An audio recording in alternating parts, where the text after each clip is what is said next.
जिसके जीवन में हमेशा कांटे ही मिले हैं। बेटी बड़ी हुई तो घर में मायके में दुख देखा, और मायके से गई ससुराल में तो ससुराल में दुख देखा। ससुराल में भी दुख देखने के बाद में भी पति को बहुत कुछ काम खुलवाया, बहुत धंधे खुलवाए, नौकरी लगवाई, पर वो पति बार बार छोड़ कर आ गया, बार बार तकलीफ भोग रहा है, बार बार कष्ट भोग रहा है। फिर थोड़े दिन काम करता है, थोड़े दिन छूट जाता है, फिर व्यापार में बढ़ता है, फिर छूट जाता है, फिर कोई दुकान खुल गई, थोड़े दिन अच्छी चली, फिर वापस वहीं घर पर आकर बैठ गया। अर्थात उसके जीवन में वो शूलता चल रही है। तो बाबा देवाधिदेव महादेव कहते हैं, ये 3 घड़ी 3 पल 3 नक्षत्र 3 समय 3 दिन में जो शूल मुझे समर्पित करता है, उसके जीवन से मैं शूल हटा देता हूं।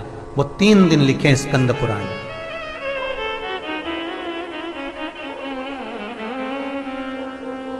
महाराज, बैसाख महीने में जो प्रदोष आती है, बैसाख के महीने में बहुत ध्यान से सुनना भाई, जो अपनी जिंदगी से बहुत तंग आ गए हो, परेशान हो गए हो, कष्टमय जीवन जी रहे हो, बहुत दुखी हो गए हो, उनके लिए ये स्कंद पुराण का चरित्र फिर मिले ना मिले, आप प्रेम से सुन लो। आओ, पहला बैसाख महीने की प्रदोष, चाहे वो शनिचरी प्रदोष हो, चाहे रविवार की हो, सोमवार की हो, मंगल की हो, बुधवार की हो, गुरुवार की हो, शुक्रवार की हो, शनिवार की हो, कोई भी वार की हो, पर बैसाख महीने की प्रदोष, प्रदोष काल में शाम का समय